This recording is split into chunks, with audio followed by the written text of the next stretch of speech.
അപ്പോൾ ഇന്നത്തെ ക്ലാസ്സിൽ RRB NTPC അതേപോലെ SSC GD പരീക്ഷകൾക്ക് വേണ്ടിയുള്ള സിംപ്ലിഫിക്കേഷൻ എന്ന് പറയുന്ന ഭാഗത്തു നിന്നുള്ള കുറച്ച് ചോദ്യങ്ങളാണ് നമ്മൾ ചെയ്ത് നോക്കാനായിട്ട് പോകുന്നത്. ഇതെല്ലാം മുൻ വർഷങ്ങളിൽ ചോദിച്ചിട്ടുള്ള ചോദ്യങ്ങളാണ്. അപ്പം അതുമായി ബന്ധപ്പെട്ട കുറച്ച് കാര്യങ്ങളും നമ്മൾ മനസ്സിലാക്കിയിരിക്കുന്നത്. ഈ സിംപ്ലിഫിക്കേഷൻ എന്ന് പറയുന്നത് എല്ലാ പരീക്ഷകൾക്കും ഉണ്ട്. എല്ലാ പരീക്ഷകൾക്കും ഉള്ള ഒരു ഏരിയ ആണ് ഈ സിംപ്ലിഫിക്കേഷൻ എന്ന് പറയുന്നത്.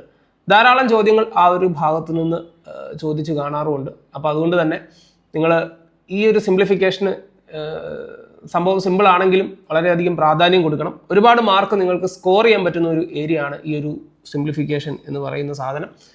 അപ്പോൾ അതുകൊണ്ട് അതുമായി ബന്ധപ്പെട്ടുള്ള ചോദ്യങ്ങൾക്ക് ഒരു പ്രത്യേക പരിഗണന കൊടുത്ത് തന്നെ പഠിക്കുന്നത് നല്ലതായിരിക്കും. പിന്നെ RRB NTPC പരീക്ഷയ്ക്ക് വേണ്ടി നിങ്ങൾ തയ്യാറെടുക്കുന്നവരാണെങ്കിൽ അതിൻ്റെ ഒരു ലൈവ് ക്ലാസ് നമ്മൾ നടത്തിയിരുന്നു. അതായത് പരീക്ഷ എന്താണ്, എന്തൊക്കെയാണ് പഠിക്കേണ്ടത്, സിലബസ് എന്താണ്, കട്ട് ഓഫ് തുടങ്ങിയ കാര്യങ്ങളെ പറ്റിയൊക്കെ വിശദമായിട്ട് നമ്മൾ ഡിസ്കസ് ചെയ്യുന്ന ഒരു സെഷൻ ഉണ്ടായിരുന്നു. ഒരു ലൈവ് സെഷൻ, ഏകദേശം 1 മണിക്കൂറോളം എന്തുള്ള ഒരു ലൈവ് സെഷൻ ഉണ്ടായിരുന്നു. സോ അതിൻ്റെ വീഡിയോ നമ്മൾ യൂട്യൂബിൽ അപ്ലോഡ് ചെയ്തിട്ടുണ്ട്. സോ പരീക്ഷയുമായി ബന്ധപ്പെട്ട നിങ്ങളുടെ സംശയങ്ങളും എല്ലാ കാര്യങ്ങൾക്കും ഉള്ള ഒരു ഉത്തരമായിരിക്കും ആ ഒരു വീഡിയോ. സോ താല്പര്യമുണ്ടെങ്കിൽ അതൊന്ന് കണ്ടു നോക്കുക. അതേപോലെ തന്നെ ഈ 2 പരീക്ഷകൾക്കും വേണ്ടിയുള്ള SSC GD അതേപോലെ തന്നെ RRB NTPC ഈ 2 പരീക്ഷകൾക്കും വേണ്ടിയുള്ള ക്രാഷ് കോഴ്സും നമ്മുടെ ആപ്ലിക്കേഷനിൽ അവൈലബിൾ ആണ്. സോ താല്പര്യമുണ്ടെങ്കിൽ അതും നിങ്ങൾക്ക് ചെക്ക് ചെയ്ത് നോക്കാവുന്നതാണ്. അപ്പം അങ്ങനെ നിൽക്കട്ടെ. അപ്പോൾ നമുക്ക് എന്തായാലും ഇന്നത്തെ ക്ലാസ്സിലേക്ക് കിടക്കാം. സോ നമുക്ക് സമയമൊട്ടും കളയേണ്ട, ചോദ്യങ്ങളിലേക്ക് പോകാം. സോ ആദ്യത്തെ ചോദ്യം വളരെ എളുപ്പമുള്ള ഒരു ചോദ്യമാണ്. ഇത്ര സിമ്പിളായിട്ടുള്ള ചോദ്യമൊക്കെ പരീക്ഷയ്ക്ക് ചോദിക്കുമോ സാർ? തീർച്ചയായിട്ടും ചോദിക്കും. സോ പ്രത്യേകിച്ച് ഈ സിംപ്ലിഫിക്കേഷൻ ഭാഗത്ത് നിന്ന് ഇങ്ങനെയുള്ള ചോദ്യങ്ങൾ, പക്ഷേ ഇത് കണ്ടെത്തുക എന്നുള്ളതാണ്. പലരും ഇങ്ങനെയുള്ള ചോദ്യങ്ങളൊന്നും കാണാറില്ല. അവരുടെ കഷ്ടകാലത്തിന് അവർക്ക് കിട്ടുന്നത് ഏതെങ്കിലുമൊക്കെ ഉടായ്പ് അല്ലെങ്കിൽ ടഫായിട്ടുള്ള ക്വസ്റ്റ്യൻ ആയിരിക്കും. അതിൻ്റെ പുറകെ അതും വെച്ചുകൊണ്ട് ഇങ്ങനെ ഇരിക്കും. അതിന് ഉത്തരം കിട്ടിയിട്ടേ പോകുമെന്ന വാശിയിലിരിക്കും. ഒരിക്കലും അങ്ങനെ പാടില്ല. ഒരു ചോദ്യം നിങ്ങളുടെ മുൻപിൽ വന്നു കഴിഞ്ഞാൽ ഒന്ന് നോക്കുക, നിങ്ങളുടെ കയ്യിൽ നിൽക്കുന്നതാണോ അല്ലെങ്കിൽ നമ്മളെ കൊണ്ട് ചെയ്യാൻ പറ്റുന്നതാണോ. ഇല്ലെങ്കിൽ അടുത്ത ചോദ്യത്തിലേക്ക് പോകുക. നമുക്ക് ചെയ്യാൻ പറ്റുന്ന ധാരാളം ചോദ്യങ്ങൾ അവിടെ ഉണ്ട്. അത് സ്കിപ്പ് ചെയ്ത് പോയി കണ്ടെത്തി ചെയ്യുന്നവനാണ് ജോലി കിട്ടുന്നത്. അല്ലാതെ ഇന്ന ചോദ്യം ചെയ്താലേ പറ്റൂ, അല്ലാതെ ഒരു ചോദ്യത്തിൽ ഉടക്കി കിടക്കാതിരിക്കുക. കഴിയുന്നത്ര ചോദ്യങ്ങൾ ചെയ്തിട്ട് കൗണ്ട് കൂട്ടാൻ നോക്കുക. അതെപ്പോഴും ശ്രദ്ധിക്കേണ്ട ഒരു കാര്യമാണ്. അപ്പോൾ നമുക്ക് എന്തായാലും ഈ ചോദ്യത്തിലേക്ക് പോകാം. സോ ഇവിടെ നോക്കുമ്പോൾ വളരെ സിമ്പിളാണ്. 3/5 + 3/7. അപ്പോൾ ഇത് തമ്മിൽ ആഡ് ചെയ്യാനാണ് പറഞ്ഞിരിക്കുന്നത്. 2 ഭിന്നസംഖ്യകൾ തമ്മിൽ കൂട്ടുന്നതിന് പല മാർഗ്ഗങ്ങളുണ്ട്. ഒന്നുകിൽ നമുക്ക് ഈ 2 ഡിനോമിനേറ്ററിൻ്റെയും ഛേദങ്ങളുടെ LCM എടുത്തിട്ട് ചെയ്യാം. ഛേദങ്ങളുടെ LCM എടുത്തിട്ട് ചെയ്യുന്നത് എങ്ങനെയാണെന്ന് ചോദിച്ചു കഴിഞ്ഞാൽ 5ൻ്റെ 7ൻ്റെ LCM. ഇനി LCM എന്താണെന്ന് അറിയത്തില്ലെങ്കിൽ, അല്ലെങ്കിൽ അറിയത്തില്ല എന്നല്ല, അത് അതിലെന്തെങ്കിലും സംശയങ്ങൾ നിങ്ങൾക്കുണ്ടെങ്കിൽ തീർച്ചയായിട്ടും അതിൻ്റെ ഒരു ക്ലാസ് നമ്മൾ ചെയ്തിട്ടുണ്ട്, നിങ്ങൾക്ക് നോക്കാവുന്നതാണ്. അപ്പോൾ ഇവിടെ ഈ 3/5ഉം 3/7ഉം തമ്മിൽ ആഡ് ചെയ്യണം. സോ 5ൻ്റെ 7ൻ്റെ LCM എത്ര കിട്ടും? 35. ഇനി എന്ത് ചെയ്യണം? ഈ കിട്ടിയ 35നെ നിങ്ങൾ ആദ്യം 5 കൊണ്ട് ഹരിക്കണം. അപ്പോൾ എത്ര കിട്ടും? 7. ഈ LCM എടുത്ത 35നെ 5 കൊണ്ട് ഹരിക്കുക 7. ആ 7നെ ഈ 3 കൊണ്ട് ഗുണിക്കുക. 7 × 3 എത്ര കിട്ടും? 21. ഇവിടുത്തെ സൈൻ പ്ലസ് ആണ്. സോ ഇവിടെയും പ്ലസ് ഇടുക. ഇനി എന്താ? ഇനി വീണ്ടും ഈ 35നെ ഈ 7 കൊണ്ട് ഹരിക്കുക. എത്ര കിട്ടും? 5. ആ 5ൻ്റെ കൂടെ ആ 5നെ ഈ 3 കൊണ്ട് ഗുണിക്കുക. എത്ര കിട്ടും? 5 × 3 15. അപ്പം 21ഉം 15ഉം എത്ര കിട്ടും മക്കളെ? 36. എത്ര കിട്ടും? 36 / 35. അപ്പോൾ ഇങ്ങനെ എഴുതാമോ? പക്ഷേ ഇങ്ങനെ ഒരു ആൻസർ ഓപ്ഷനിലില്ല. അപ്പോൾ നമ്മൾ എന്ത് ചെയ്യും? 36/35 എന്ന് പറഞ്ഞു കഴിഞ്ഞാൽ അതൊരു ഇംപ്രോപ്പർ ഫ്രാക്ഷൻ ആണ്. ഫ്രാക്ഷൻസിനെ 3 ആയിട്ട് നമുക്ക് ക്ലാസിഫൈ ചെയ്യാം. Proper fraction, improper fraction, mixed fraction. എന്താണ് പ്രോപ്പർ ഫ്രാക്ഷൻ? ഉദാഹരണത്തിന് 2/3 ആണ് പ്രോപ്പർ ഫ്രാക്ഷൻ. അതെന്താ? ഒരു ഉദാഹരണം പറഞ്ഞാൽ 2/3 പ്രോപ്പർ ഫ്രാക്ഷൻ ആണ്. കാരണം താഴെയുള്ള ആൾ മുകളിലുള്ള ആളിനേക്കാളും വലുതായിരിക്കും, 2നേക്കാളും വലുതായിരിക്കും 3. അപ്പോൾ താഴെ കിടക്കുന്നവൻ വലിയവനാണെങ്കിൽ പ്രോപ്പർ. ഇത് നേരെ തിരിച്ചു പറയുകയാണ്. 3/2 ആണ് ഇംപ്രോപ്പർ ഫ്രാക്ഷൻ. മുകളിലുള്ളതിനേക്കാളും ചെറുതായിരിക്കും താഴെ കിടക്കുന്നത്. അപ്പം ഇതും ഇംപ്രോപ്പർ ഫ്രാക്ഷൻ അല്ലേ? അതെ. ഈ ഇംപ്രോപ്പർ ഫ്രാക്ഷനെ നമുക്ക് മിക്സഡ് ഫ്രാക്ഷൻ ആക്കി മാറ്റാം. എങ്ങനെയാണ് ഇംപ്രോപ്പർ ഫ്രാക്ഷനെ മിക്സഡ് ഫ്രാക്ഷൻ ആക്കി മാറ്റുന്നത്? അല്ലെ, ഇംപ്രോപ്പർ ഫ്രാക്ഷനെ എങ്ങനെ നമുക്ക് മിക്സഡ് ഫ്രാക്ഷൻ ആക്കി മാറ്റാം? ഇവിടെ ഈ 36/35 എന്ന് പറയുന്നത് ഇംപ്രോപ്പർ ഫ്രാക്ഷൻ ആണ്. അതിനെ നമുക്ക് മിക്സഡ് ഫ്രാക്ഷൻ ആക്കി മാറ്റണം. എന്താ ചെയ്യേണ്ടത്? 36നെ 35 കൊണ്ട് ഹരിച്ചു നോക്കുക. ഹരിച്ചു നോക്കുമ്പോൾ എത്ര കിട്ടും? ഇവിടെ 1 പ്രാവശ്യം, ഇവിടെ 35. ശിഷ്ടം എത്ര വന്നു? 1. ഇനി എന്താ ചെയ്യേണ്ടത്? ഈ സാധനത്തിനെ നമ്മൾ വിളിക്കുന്ന പേര് കോഷ്യൻ്റ് എന്നാണ്, ഹരണഫലം. ഇതിനെ നമ്മൾ വിളിക്കുന്നത് റിമൈൻഡർ എന്നാണ്. ഇതിനെ നമ്മൾ അല്ലെങ്കിൽ സിസ്റ്റം, ഇതിനെ നമ്മൾ ഡിവൈസർ എന്ന് വിളിക്കും. ഇനി ഇത് എഴുതുന്നതിനൊരു പ്രത്യേക രീതിയുണ്ട്. QRD ഇങ്ങനെ വേണം എഴുതാൻ. അപ്പോൾ ആദ്യം കോഷ്യൻ്റ് എടുത്ത് എഴുതണം. കോഷ്യൻ്റ് എന്തുവാ? 1. റിമൈൻഡർ എടുത്ത് എഴുതണം 1. ഡിവൈഡഡ് ബൈ ഡിവൈസർ എടുത്ത് എഴുതണം 35. ഇങ്ങനെ എഴുതുന്നതിനെയാണ് നമ്മൾ മിക്സഡ് ഫ്രാക്ഷൻ എന്ന് പറയുന്നത്. ഈ സംഭവത്തിനെ ഡിവിഷണൽ അൽഗോരിതം എന്നൊക്കെ വിളിക്കും. ആകെ പോട്ടെ. So 1 and 1/35. 1 and 1/35 എന്ന് കിട്ടും. ഓപ്ഷനിലുണ്ടോ? 1 and 1/35. അപ്പോൾ ഇങ്ങനെ നമുക്ക് വളരെ പെട്ടെന്ന് ആൻസറിലേക്ക് പോകും. അപ്പോൾ ഇതാണ് LCM എടുത്ത് ചെയ്യുന്ന രീതി. ഇനി അല്ലാതെ വേറെ എന്തെങ്കിലും മാർഗ്ഗമുണ്ടോ? തീർച്ചയായിട്ടും ഉണ്ട്. അല്ലാതെ എങ്ങനെയാണ് നമ്മൾ ചെയ്യുക? ഇപ്പോൾ ഉദാഹരണത്തിന് ഈ ചോദ്യം തന്നെ എടുക്കാം. 3/5 + 3/7 ക്രോസ് മൾട്ടിപ്ലൈ അല്ലേ? 7 × 5 35, 7 × 3 21, 5 × 3 15, 21 15 എത്ര? 36 ഡിവൈഡഡ് ബൈ 35. സോ 36/35 നമ്മൾ നേരത്തെ ഇവിടെ നമുക്ക് കിട്ടിയത് 36/35 അല്ലേ? അപ്പോൾ ഇനി എന്താണ് ഈ 36/35 നമുക്ക് എങ്ങനെ മാറ്റി എഴുതാം? 36/35 എന്ന് പറയുമ്പോൾ 1 and നേരത്തെ നമ്മൾ അവിടെ ചെയ്ത പോലെ തന്നെ ഹരിച്ചു നോക്കി. അല്ലെങ്കിൽ ഇങ്ങനെ ഹരിക്കണ്ട. 36-ൽ 35 എത്ര പ്രാവശ്യമുണ്ട്? 1 പ്രാവശ്യം. ആ 1 എഴുതുക. പിന്നെ 36-ലോട്ട് 35 വന്നു. ബാക്കി എത്ര ഉണ്ട്? 1. ആ 1നെയും ഈ 35 കൊണ്ട് ഹരിക്കണമെന്ന് ഓർത്താൽ മതി. 1 and 1/35. സോ ഹരിച്ച് നോക്കാതെ തന്നെ നമുക്ക് എഴുതാം. ഇപ്പോൾ ഉദാഹരണത്തിന് 40/7 എങ്ങനെ എഴുതുക? 7 എത്ര പ്രാവശ്യമുണ്ട് 40-ൽ? 7 4 പ്രാവശ്യം. 7 5 പ്രാവശ്യം 35. പിന്നെ ബാക്കി എത്ര ഉണ്ട്? 40-ലോട്ട് 35 വന്നു. ബാക്കി എത്ര ഉണ്ട്? 5 ഡിവൈഡഡ് ബൈ ഈ 7 കൊണ്ട് ഹരിക്കുക. സോ 5 and 5/7 എന്ന് നമുക്ക് ആൻസർ കിട്ടും. യെസ്. സോ അടുത്ത ചോദ്യം നോക്കാം. അടുത്ത ചോദ്യം എന്താണ്? Given 17 × 29 is equal to 493, then 170 × 0.029. Okay, അവർ തന്നെ നമ്മളോട് പറഞ്ഞിട്ടുണ്ട് 17നെ 29 കൊണ്ട് ഗുണിച്ചാൽ എത്ര കിട്ടുമെന്ന്? 493 കിട്ടുമെന്ന്. ഓക്കെ, കറക്റ്റാണ്. 17നെ 29 കൊണ്ട് ഗുണിച്ചാൽ നമുക്ക് എത്ര കിട്ടും? 493 കിട്ടും. സമ്മതിച്ചു. ഇനി എന്താ പ്രശ്നം? എന്താ? 17നെ 29 കൊണ്ട് ഗുണിച്ചാൽ 450 കിട്ടും. അങ്ങനെയാണെങ്കിൽ ചോദ്യം 170 × 0.029 എന്നുള്ളതാണ്. ഈ 170യെ നമുക്ക് എങ്ങനെ എഴുതാം? 17 × 10 ഇൻറ്റു ഈ 29നെ നമുക്ക് എങ്ങനെ എഴുതാം? അല്ല, 0.029നെ എങ്ങനെ എഴുതാം? 29 ഡിവൈഡഡ് ബൈ പോയിന്റ് കഴിഞ്ഞ് എത്ര പൂജ്യമാണ് വന്നേക്കുന്നത്? 3 പൂജ്യം. അപ്പം 1 കഴിഞ്ഞ് 3 പൂജ്യം. ശരിയാണോ? അതെ. അപ്പോൾ അതാണ്ട് ഈ 0യും നമുക്ക് കട്ട് ചെയ്ത് കളയാം. 17 × 29 ഡിവൈഡഡ് ബൈ 1 കഴിഞ്ഞ് 2 പൂജ്യം. 17 × 29 എത്ര? 17നെ 29 കൊണ്ട് ഗുണിച്ചാൽ നമുക്ക് എത്ര കിട്ടിയത്? അല്ലെ, എത്ര കിട്ടുന്നത്? 493 ഡിവൈഡഡ് ബൈ 100. 493നെ 100 കൊണ്ട് ഹരിച്ചാൽ എന്താ കിട്ടുക? ഇവിടെ നോക്കുക, 1 കഴിഞ്ഞ് 2 പൂജ്യം. അപ്പോൾ വലത്ത് നിന്ന് 2 സ്ഥാനം മാറ്റി കുത്തുക. അപ്പോൾ 4.93 എന്ന് നമുക്ക് ആൻസർ കിട്ടും. സോ 4.93 ആണ് നമ്മുടെ ആൻസർ. ഓപ്ഷനിലുണ്ടോ? ഉണ്ട്. ഓപ്ഷൻ ബി ഓപ്ഷൻ 4.93 ശരിയാണോ? തീർച്ചയായും 4.93. അപ്പോൾ നമുക്ക് ആൻസർ കിട്ടി. സോ അടുത്ത ചോദ്യം. ഈ ചോദ്യം ചെയ്യുമ്പം ഒരല്പം നമ്മൾ ശ്രദ്ധിക്കണം.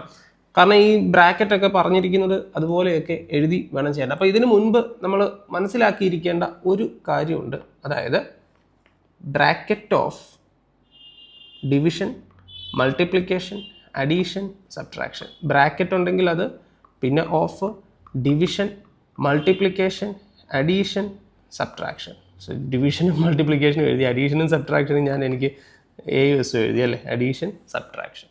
അപ്പോൾ ഇതിൽ ഈ അഡീഷനും സബ്ട്രാക്ഷനും പ്രത്യേക ഓർഡർ ഒന്നുമില്ല. അഡീഷനും സബ്ട്രാക്ഷനും മാത്രമേ ഉള്ളെങ്കിൽ നിങ്ങൾക്ക് കൂട്ടിയിട്ട് കുറയ്ക്കാം, കുറച്ചിട്ട് കൂട്ടാം, എല്ലാം ഒരേ എഫക്റ്റ് തന്നെയായിരിക്കും. പക്ഷേ ബാക്കി കാര്യങ്ങളൊക്കെ വരുമ്പോൾ ഡിവിഷൻ, ബ്രാക്കറ്റും ഓഫും ഡിവിഷനും മൾട്ടിപ്ലിക്കേഷനും ഒക്കെ വരുമ്പോൾ അതനുസരിച്ച് നമ്മൾ ചെയ്തോണം. ഓക്കെ, അപ്പോൾ നമുക്ക് എന്തായാലും ഈ ചോദ്യത്തിലേക്ക് നോക്കാം. ശ്രദ്ധിച്ച് ചെയ്യണം, ശ്രദ്ധ ആവശ്യമാണ്. അപ്പോൾ ഞാൻ തന്നെ ചിലപ്പോൾ ഇങ്ങനെയുള്ള ക്വസ്റ്റ്യൻസ് വരുമ്പോൾ എനിക്ക് തന്നെ ചിലപ്പോൾ അപ്പോൾ ഞാൻ വലിയ സംഭവമല്ല ഞാൻ പറയുന്നത്, എനിക്ക് തന്നെ ചിലപ്പോൾ തെറ്റിപ്പോവും. അപ്പോൾ ഇങ്ങനെ ചോദ്യങ്ങൾ വരുമ്പോൾ എന്തായിരിക്കും, സ്വാഭാവികമായിട്ടും നമ്മൾ എത്ര എക്സ്പേർട്ടാന്ന് പറഞ്ഞിട്ട് കാര്യമില്ല, ചിലപ്പോൾ നമ്മൾ വിട്ടുപോകും, നമ്മൾ ആ ഓർഡർ ചിലപ്പോൾ കീപ്പ് ചെയ്യും. അപ്പോൾ അതുകൊണ്ട് തന്നെ ഇത് കുറേ അധികം പ്രാക്ടീസിൻ്റെ ആവശ്യമുണ്ട് ഇങ്ങനെയുള്ള ചോദ്യങ്ങൾ വരുമ്പോൾ. ഇങ്ങനെയുള്ള ചോദ്യങ്ങൾ സ്ഥിരമായിട്ടും ഈ RRB അല്ലെങ്കിൽ GD പരീക്ഷകൾക്ക് സ്ഥിരമായി ചോദിക്കുകയും ചെയ്യുന്ന ചോദ്യങ്ങളാണ് ഇതൊക്കെ. അപ്പോൾ നമുക്ക് ശ്രദ്ധിക്കാം, നമുക്ക് നോക്കാം, നമുക്ക് ശ്രദ്ധിക്കാം എന്ന് പറയുന്നതാണ് ശരി. ആദ്യം നമുക്ക് 16 മൈനസ് പിന്നെന്താണ് ഈ ബ്രാക്കറ്റ് എഴുതുക. ഇനി അതിനകത്തിൽ ആദ്യം ഈ ഓഫ് അങ്ങ് ചെയ്യണം. അപ്പോൾ 5 - 2 അവിടെ അതുപോലെ കിടന്നോട്ടെ. 14 × 2, അപ്പോൾ ഇവിടെ വീണ്ടും ഒരു ബ്രാക്കറ്റ്, കേളി ബ്രാക്കറ്റ് എന്ന് തന്നെ പറഞ്ഞാൽ ആ ബ്രാക്കറ്റ്. 14 × 2 എത്ര? 28 മൈനസ്, പിന്നെ ഈ ബ്രാക്കറ്റിനകത്തുള്ള കാര്യം നോക്കിക്കേ, 8 - 4 ആദ്യം, 8 മൈനസ് അല്ല, 8 ഡിവൈഡഡ് ബൈ 4 ആദ്യം അത് ചെയ്യണം. 8 ഡിവൈഡഡ് ബൈ 4 എത്ര? 2. 2 × 4 എത്ര? 8 ഡിവൈഡഡ് ബൈ 4 2. 2 ഇൻറ്റു ഇത് 2 കിട്ടും. 2 × 2 4. 4 - 1 3. 3 + 3 6 അല്ലേ? അത്ര കിട്ടി. ഇനി നമ്മൾ ഈ കേളി ബ്രാക്കറ്റ് ക്ലോസ് ചെയ്യുന്നു, വലിയ ബ്രാക്കറ്റും ക്ലോസ് ചെയ്യുന്നു. ഇനി 16 മൈനസ് 5 - 2 അതുപോലെ എഴുതി, ഈ ബ്രാക്കറ്റ് ഓപ്പൺ ചെയ്തു. 28 - 6 എത്രയാണ്? 22. ഓക്കെ ആണേ? യെസ്. ഇനി നമ്മൾ ഈ ബ്രാക്കറ്റ് ക്ലോസ് ചെയ്യുന്നു. വീണ്ടും 16 മൈനസ് 5 മൈനസ് 2 ഇൻറ്റു 2, 2 അല്ല 22. അപ്പോൾ 16 മൈനസ് 5 മൈനസ് 22 ഇൻറ്റു 2 എത്ര? 44. അപ്പോൾ 16 മൈനസ് 5 മൈനസ് 44 എത്ര? 39. എന്ത് 39? മൈനസ് 39. വലുതിന് ചെറുത് കുറച്ച് വലുതിൻ്റെ ചിഹ്നം -39. ഇനി എന്താണ്? 16 മൈനസ് -39. അപ്പോൾ ഈ മൈനസും മൈനസും പ്ലസ് ആവും. 16 പ്ലസ് 39 എത്ര കിട്ടും? 16 പ്ലസ് 39 എത്ര? 39 10 49 6 55. 55 എന്ന് നമുക്ക് ആൻസർ കിട്ടും. ഓപ്ഷനിലുണ്ടോ? യെസ്. ഓപ്ഷൻ ബി ശരിയാണോ? തീർച്ചയായും. അപ്പോൾ അങ്ങനെ നമുക്ക് ആ ചോദ്യത്തിൻ്റെ ആൻസർ കിട്ടി. ഇനി അപ്പോൾ ഇത് ഒന്നുമില്ല, ഒന്ന് ശ്രദ്ധിക്കണം, ഒരല്പം ശ്രദ്ധ നമ്മുടെ ആവശ്യമാണ് ഇതിനകത്തിൽ. കുറച്ച് ടൈം നമ്മൾ കൊടുത്തു കഴിഞ്ഞാൽ അപ്പോൾ ഇതുപോലുള്ള ക്വസ്റ്റ്യൻസ് ഈ ഒരു ഓർഡർ എപ്പോഴും കീപ്പ് ചെയ്ത് ഇങ്ങനെ വരണം. ഡിവിഷൻ ഉണ്ടെങ്കിൽ ആദ്യം അത് ചെയ്യണം, പിന്നെ മൾട്ടിപ്ലിക്കേഷൻ, പിന്നെ അഡീഷൻ, സബ്ട്രാക്ഷൻ. അഡീഷനും സബ്ട്രാക്ഷനും ഓർഡർ ഒന്നും നോക്കണ്ട, അല്ലാതെ തന്നെ നമുക്ക് ചെയ്യാം.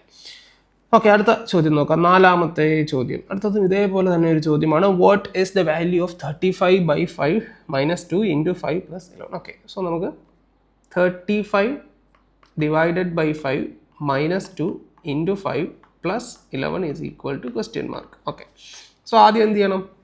ഡിവിഷൻ. 35/5 എത്ര? 7 മൈനസ് പിന്നെ എന്താണ് ഇത് ചെയ്യണം? -2 × 5 എന്താണ്? -10 പ്ലസ് 11 -7 പ്ലസ് ഇതിപ്പോൾ ഇനിയിപ്പം മൈനസും പ്ലസ് മാത്രമാണെങ്കിൽ ഓർഡർ നോക്കണം. 7 ന്ന് 10 കുറച്ചാൽ എത്ര കിട്ടും? -3. -3 പ്ലസ് 11. വലുതിന് ചെറുത് കുറയ്ക്കാം, വലുതിൻ്റെ ചിഹ്നം. 11 നിന്ന് 3 കുറച്ചാൽ എത്ര കിട്ടും? 8. വലുത് ഏതാണ്? 11 സോ പ്ലസ് 8. 8 ആണ് ആൻസർ. 8ൻ്റെ സൈൻ പ്ലസ് ആണ്, അതിന് പ്ലസ് ഇടണ്ട, മൈനസ് ആണെങ്കിൽ ഇട്ടോണം. സോ ആൻസർ എത്രയാണ്? 8. ഓപ്ഷനിലുണ്ടോ?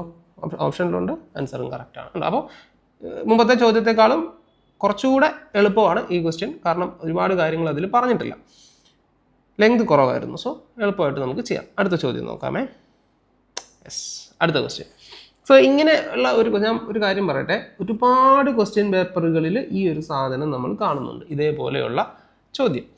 അപ്പോൾ ഇത് സാധാരണ പിള്ളേർ ചെയ്യുന്ന എങ്ങനെയാണെന്ന് ചോദിച്ചു കഴിഞ്ഞാൽ, കുറേ അധികം ആളുകൾ ഇപ്പോഴും ചെയ്യുന്നൊരു ഇതാണ്. എത്ര നമ്മൾ പറഞ്ഞാലും നമ്മുടെ ഓഫ്ലൈനിലെ കുട്ടികളാണെങ്കിലും അല്ലെങ്കിൽ നമ്മൾ പോയി ക്ലാസ് എടുക്കുന്ന സ്ഥലങ്ങളിലെ അല്ലെങ്കിൽ നമ്മൾ എടുത്തിട്ടുള്ള സ്ഥലങ്ങളിലെ കുട്ടികളാണെങ്കിലും എല്ലാവർക്കും ഒരേ രീതിയാണ്, എല്ലാവരും ഈ ഒരു രീതിയിൽ തന്നെയാണ് കാൽക്കുലേറ്റ് ചെയ്യുന്നത്. എന്താണെന്ന് ചോദിച്ചു കഴിഞ്ഞാൽ, ഇത് സാധാരണ നമ്മളിപ്പം 1 and 2/3 എന്ന് പറയുന്ന ഒരു മിക്സഡ് ഫ്രാക്ഷൻ തന്നു കഴിഞ്ഞാൽ നമ്മൾ അതിനെ ഇംപ്രോപ്പർ ആക്കും. എന്താണ്? 3നെ 1 കൊണ്ട് ഗുണിച്ച് 3 കിട്ടും. 3 + 2 5, 5/3. അങ്ങനെ ഈ ഓരോ ഫ്രാക്ഷനെയും കൺവേർട്ട് ചെയ്തിട്ട് പിന്നെ കൂട്ടാനായിട്ട് ശ്രമിക്കും. സോ അതൊരു എന്താ പറയുക, ഒരു തരത്തിൽ പറഞ്ഞു കഴിഞ്ഞാൽ ഒരു മണ്ടത്തരമാണ്. നമ്മൾ അങ്ങനെ ചെയ്യണ്ട. ഇതിങ്ങനെ വന്നു കഴിഞ്ഞാൽ ചെയ്യാൻ എളുപ്പ വഴിയുണ്ട്. നിങ്ങൾ ആദ്യം ശ്രദ്ധിക്കേണ്ട ഒരു കാര്യം, ഇവിടെ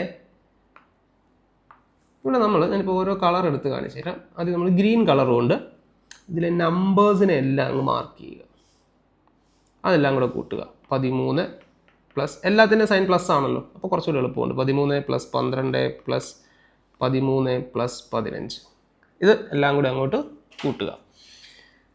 എന്നിട്ട് മൊത്തത്തിൽ കൂട്ടാനാണല്ലോ. ഓക്കെ, സോ വീണ്ടും ഒരു പ്ലസ് സൈൻ ഇടുക. എന്നിട്ട് ഇനി ഞാൻ റെഡ് കളർ എടുത്തിട്ട് ഫ്രാക്ഷൻസിനെ എല്ലാം ഐഡൻറ്റിഫൈ ചെയ്യുകയാണ്. ഫ്രാക്ഷൻസ് ഏതൊക്കെയാണ്? 1/5. അതിനകത്ത് ഒരു കാര്യം ശ്രദ്ധിച്ചോണം, സെയിം ഡിനോമിനേറ്റർ ഉണ്ടെങ്കിൽ അടുപ്പിച്ച് എഴുതിക്കണം. 1/5 ഉണ്ട്, പിന്നെ ഇവിടെ 5 വരുന്നത് 4/5. പിന്നെ ബാക്കി ഇത് രണ്ടുമാണുള്ളത്, അത് രണ്ടും 3 വരുന്ന ഡിനോമിനേറ്റേഴ്സ് ആണ്. സോ 3 വരുന്ന ഫ്രാക്ഷൻസ് ആണ്, ഡിനോമിനേറ്റർ 3 വരുന്ന ഫ്രാക്ഷൻസ് ആണ്. So 2/3 plus 1/3. ഓക്കെ, ഇനി നമ്മൾ ഇതിൻ്റെ കാൽക്കുലേഷൻ ഇത് കൂട്ടുക. ഇത് കൂട്ടാൻ എളുപ്പമാണ്. 10, 20, 30, 40.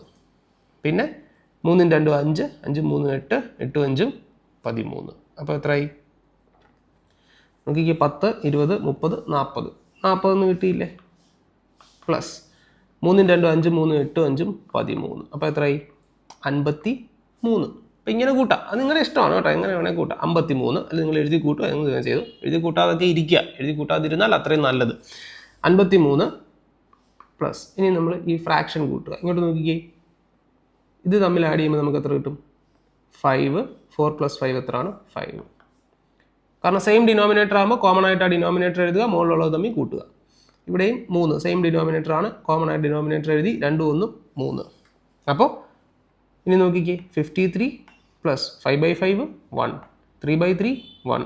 അപ്പോൾ 53 പ്ലസ് 2 ഈസ് ഈക്വൽ ടു 55. 55 എന്ന് നമുക്ക് ആൻസർ കിട്ടും. ഓപ്ഷനിലുണ്ടോ? ഉണ്ട്. ശരിയാണോ? തീർച്ചയായും. സോ ഇങ്ങനെ ചെയ്ത് നോക്കിയാൽ കുറച്ചുകൂടെ എളുപ്പമായിരിക്കും. അല്ലാതെ നമ്മൾ ഇങ്ങനെ ഓരോ ഫ്രാക്ഷൻ എടുത്ത് കൂട്ടാതെ ഇങ്ങനെ ചെയ്ത് നോക്കിക്കഴിഞ്ഞാൽ വളരെ എളുപ്പമായിരിക്കും കേട്ടോ. യെസ്, സോ ആൻസർ നമുക്ക് കിട്ടി. അടുത്ത ചോദ്യം. യെസ്, അടുത്ത ചോദ്യം എളുപ്പമുള്ള ചോദ്യമാണ്. നോക്കുക. If 56/x is equal to √196 divided by 324. Okay, very simple. So 56/x is equal to ഇതെത്രയാണ്? 14. ഇതെത്രയാണ്? 18. Okay, so ഇതിനെ നമ്മൾ ഇങ്ങനെ ക്രോസ് ചെയ്യുമ്പോൾ 14x is equal to ഇതിനെ ഇങ്ങനെ ക്രോസ് ചെയ്യുമ്പോൾ 56 × 18. മൾട്ടിപ്ലൈ ഒന്നും വേണ്ട, അവിടെ കിടന്നോട്ടെ. Then x is equal to ഇവിടെ ഗുണിച്ചിരിക്കുകയാണ്, അപ്പുറത്ത് വരുമ്പോൾ ഹരിക്കും. So 56 × 18 divided by 14. നമ്മളിത് വെട്ടിക്കളയുമ്പോൾ 14 56 4 പ്രാവശ്യം, 18 × 4 72, 72. സോ ആൻസർ എത്ര കിട്ടും നമുക്ക്? 72 എന്ന് നമുക്ക് ആൻസർ കിട്ടും. 72. ഓക്കെ, സോ നമുക്ക് ഓപ്ഷനിലുണ്ടോ? ആൻസർ ഉണ്ടോ? യെസ്, 72 എന്ന ആൻസർ കിട്ടി. സോ നമുക്ക് അടുത്ത ചോദ്യത്തിലേക്ക് പോവാം. അടുത്ത ചോദ്യം ഒരു ബോട്ട് മാസ് റിലേറ്റഡ് ആയിട്ടുള്ള ഒരു ചോദ്യമാണ്. പക്ഷേ ഇത് മനസ്സിലാലോചിച്ച് തന്നെ നമുക്ക് ചെയ്യാൻ പറ്റും. ഞാൻ എഴുതി കാണിക്കാം, എന്നിട്ട് നമുക്ക് മനസ്സിലാലോചിച്ച് ചെയ്യുന്ന കാര്യം നോക്കാം. ഇപ്പോൾ ഇങ്ങോട്ട് നോക്കിക്കുക. 36 മൈനസ് സ്ക്വയർ ബ്രാക്കറ്റ് ഉണ്ട്, 3 + 4 - 2 bracket close plus 4 square bracket close into 12 divided by 3 equals question mark. So 36 minus ബ്രാക്കറ്റിനകത്തുള്ള നോക്കുക, 4 3 7, 7 ൽ നിന്ന് 2 കുറച്ചാൽ 5, 5 ൽ നിന്ന് 4 കൂട്ടിയാൽ 9 into 12/3 4. Okay, so 36 minus 5 4 9 into 4 അല്ലേ. So 36 minus 9 × 3 9 × 4 36. 36 minus 36 is equal to 0. അപ്പോൾ ഇങ്ങനെ നമുക്ക് എഴുതുവാണെങ്കിൽ ചെയ്യാം. ഇതല്ലാതെ തന്നെ ഇവിടെ നോക്കിക്കേ, 4 3 7 2, 4 3 7 2 പോയാൽ 5, 5 4 കൂട്ടിയാൽ 9 അല്ലേ. പിന്നെ 12/3 4, 9 × 4 36. സോ ഈ 36 എന്ന് പറഞ്ഞാൽ 0. സോ മനസ്സിലാലോചിച്ച് നമുക്ക് പെട്ടെന്ന് ചെയ്യാവുന്ന ഒരു ചോദ്യമാണത്. സോ ഇങ്ങനെയൊക്കെയുള്ള ചോദ്യങ്ങളുണ്ടായിരിക്കും, വളരെ പെട്ടെന്ന് നമുക്ക് ആൻസറിലേക്ക് പോകാം. സോ അടുത്ത ചോദ്യം, സോറി അതിൻ്റെ ആൻസർ 0. Okay, yes. അടുത്ത ചോദ്യം, yes. 5.4 × 5.4 plus 4.6 × 4.6 plus 49.68. Okay, so ചോദ്യം എന്താണ്? 5.4 × 5.4 plus 4.6 × 4.6 plus 49.68 is equal to question mark. അപ്പം ഞാൻ ഒരു കാര്യം ചോദിക്കട്ടെ, ഈ 2 പ്രാവശ്യം 5.4 × 5.4 കാണുമ്പോൾ നമുക്ക് A² ഒന്ന് എടുത്തൂടെ? പ്ലസ് 2 പ്രാവശ്യം 4.6 ഇൻറ്റു 4.6 കാണിക്കുമ്പോൾ നമുക്ക് ബി സ്ക്വയർ എന്ന് എടുത്തുകൂടെ plus. So A square plus B square എന്ന് പറയുമ്പോൾ തന്നെ നമ്മുടെ മനസ്സിൽ ഇങ്ങനെ പതിഞ്ഞിരിക്കുന്ന ഒരു സാധനമുണ്ട്. എന്താണ്? A plus B the whole square, A square plus B square plus 2ab. അപ്പോൾ എവൻ 2ab ആണോ എന്ന് നോക്കുക. അതായത് 2 ഇൻറ്റു 5.4 ഇൻറ്റു 4.6 ആണോ നോക്കുക. 49.8. അതെ. അപ്പോൾ എന്താണ്? A plus B the whole square ആണ് അവന്മാർ ഇതാ ഈ എഴുതി വെച്ചേക്കുന്നത്. ഈ എഴുതി വെച്ചേക്കുന്നത് A plus B the whole square ആണ് അല്ലേ? അപ്പം നമുക്ക് കണ്ടുപിടിക്കേണ്ടത് എന്തുവാ? ഇതിൻ്റെ A plus B the whole square. So എന്തുവാ?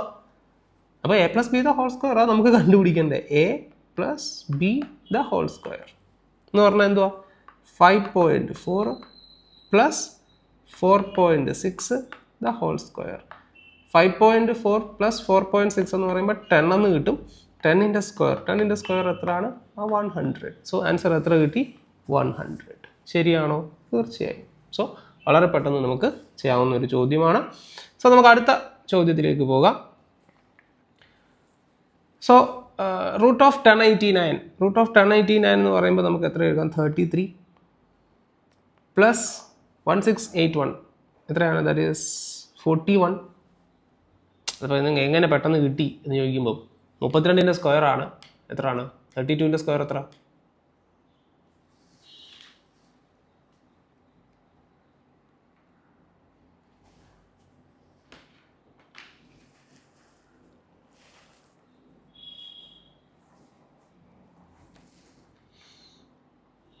അപ്പം പെട്ടെന്ന് എങ്ങനെ കിട്ടിയെന്ന് ചോദിച്ചാൽ ഇപ്പം 32ൻ്റെ സ്ക്വയർ 1024. അതെങ്ങനെ കിട്ടി? പക്ഷേ 30ൻ്റെ സ്ക്വയർ എത്ര? 900. 31 എന്ന് പറയുമ്പോൾ 900 കഴിഞ്ഞ് വരുന്ന അടുത്തതായിരിക്കും. സോ 32 എന്ന് പറയുമ്പോൾ എത്രയാണ്? 1024. കാരണം 2ൽ അവസാനിക്കുന്നു 4. പിന്നെ 1024 കഴിഞ്ഞ് പിന്നെ ഉടനെ വരുന്നത് 1089 ആണ്. അപ്പോൾ അത് 33 ആണ്. കാരണം 3 × 3 9. സോ ഇതിൻ്റെ ഒന്നും പാടില്ല. നിങ്ങൾ എന്ത് ചെയ്താൽ മതി? സ്ക്വയർസ് ബൈ ഹാർട്ട് ചെയ്ത് വെച്ച് പഠിച്ചാൽ മതി. പിന്നെ 1681 അത് നമുക്ക് ഗസ് ചെയ്യാം. കാരണം 40ൻ്റെ സ്ക്വയർ 1600 ആണല്ലോ. അപ്പോൾ പിന്നെ 41 ആയിരിക്കും 1681. So minus 20% of 120. 20% ഓഫ് 120. ഞാൻ പറഞ്ഞിട്ടുണ്ട്, പേഴ്സൻറ്റേജും 2 0 കണ്ട അപ്പ വെട്ടിക്കളയണം. നമ്മുടെ ക്ലാസ് കാണുന്ന പിള്ളേർക്കെല്ലാം അറിയാം. പേഴ്സൻറ്റേജും 2 0 കണ്ട അവരപ്പ വെട്ടും.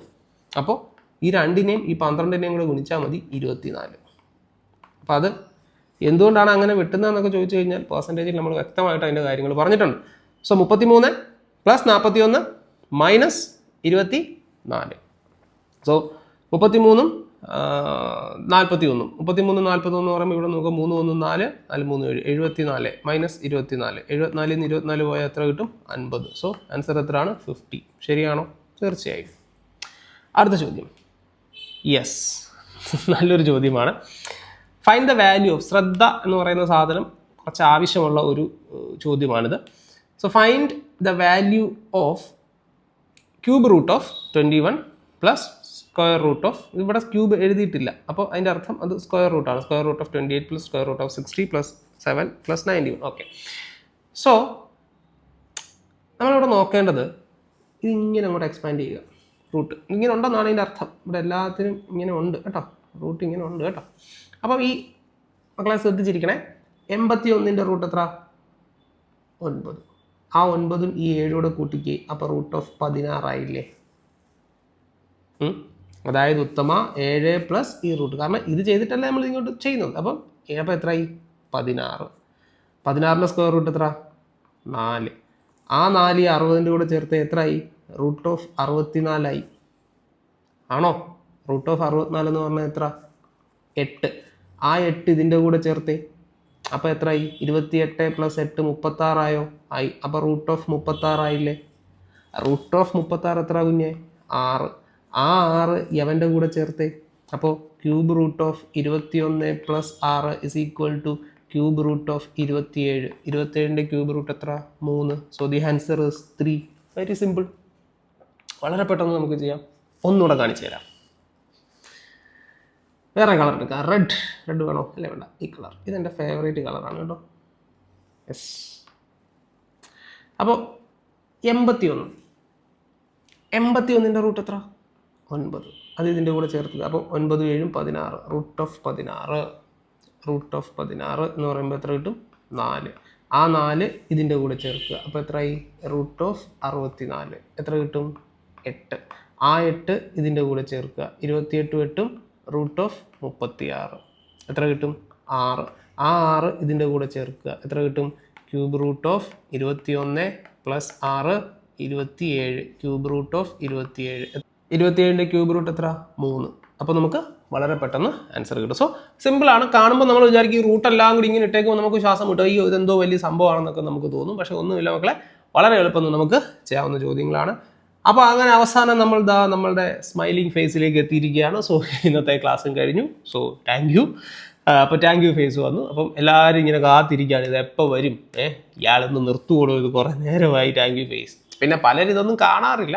താങ്ക് യു ഫേസ് എത്ര പേര് കാണുന്നുണ്ട്, അല്ല ഇവിടം വരെ എത്ര പേര് കാണുന്നുണ്ട് എന്നെനിക്ക് അറിഞ്ഞാൽ കൊള്ളാവുന്നുണ്ട്. ഈ താങ്ക് യു ഫേസ് കണ്ടിട്ടുള്ളവരാരെങ്കിലും ഉണ്ടെങ്കിൽ ഒന്ന് കമൻറ്റ് ചെയ്യുക കേട്ടോ. വീഡിയോ കണ്ട് 2 മിനിറ്റ് കഴിയുമ്പോൾ എല്ലാവരും സ്കിപ്പ് ചെയ്ത് പോകാറ് ആണ് പതിവ്. അപ്പോൾ അങ്ങനെ താങ്ക് യു ഫേസ് വരെ കാണുന്നവരാരെങ്കിലും ഉണ്ടെങ്കിൽ ഒന്ന് വീഡിയോയ്ക്ക് താഴെ ഒന്ന് കമൻറ്റ് ചെയ്യുക കേട്ടോ. അപ്പോൾ പിന്നെ എന്താണ്, അപ്പോൾ ഇനിയും പറയാനുള്ളത് നമ്മളുടെ ക്ലാസ്സിൻ്റെ കാര്യമാണ്. RRB NTPC അതേപോലെ SSC GD ഈ രണ്ട് പരീക്ഷകൾക്കും വേണ്ടിയുള്ള ഒരു ക്രാഷ് കോഴ്സുകൾ നമ്മളുടെ ആപ്ലിക്കേഷനിൽ അവൈലബിൾ ആണ്. സോ താല്പര്യം ഉണ്ടെങ്കിൽ നിങ്ങൾക്കത് പർച്ചേസ് ചെയ്യാം. വളരെ കുറഞ്ഞ ഫീസേ ഉള്ളൂ. കമ്പാരിറ്റീവ്ലി മറ്റ് ഇതൊക്കെ നോക്കുമ്പോൾ നമ്മുടെ ഫീസ് വളരെ കുറവാണ്. കാരണം നമുക്കിത് കുട്ടികൾക്ക് പ്രയോജനം ചെയ്യണമെന്ന് ആഗ്രഹത്തോടു കൂടി നടത്തുന്ന ക്ലാസ്സാണ്. പിന്നെ ലൈവ് ക്ലാസ്സസ് ഉണ്ട് ഇതിലെല്ലാത്തിലും. ലൈവ് ഇൻട്രാക്റ്റീവ് ക്ലാസ്സസ് ഉണ്ട്. നിങ്ങൾക്ക് എപ്പോഴും ഒരു സപ്പോർട്ടുണ്ട്, നിങ്ങൾക്ക് മെൻറ്റേഴ്സ് ഉണ്ട് ധാരാളം. അപ്പോൾ അങ്ങനെയൊക്കെയുള്ള കാര്യങ്ങൾ നിങ്ങൾക്ക് ഇതിൽ അവൈലബിൾ ആണ്. സോ താല്പര്യം ഉണ്ടെങ്കിൽ നമ്മളുടെ ആപ്പ് ഡൗൺലോഡ് ചെയ്യുക. ആപ്പ് ഡൗൺലോഡ് ചെയ്യാനുള്ള ലിങ്ക് ഡിസ്ക്രിപ്ഷൻ ബോക്സിലും ഒക്കെ ഞാൻ കൊടുത്തിട്ടുണ്ട്. സോ താല്പര്യം ഉണ്ടെങ്കിൽ ആപ്പ് ഡൗൺലോഡ് ചെയ്യുകയൊക്കെ ചെയ്യുക. അപ്പോൾ മക്കളെ, ഇന്നത്തെ ക്ലാസ് ഇത്രയേ ഉള്ളൂ. നമുക്കിനി അടുത്ത ക്ലാസ്സിലൂടെ വീണ്ടും കാണാം.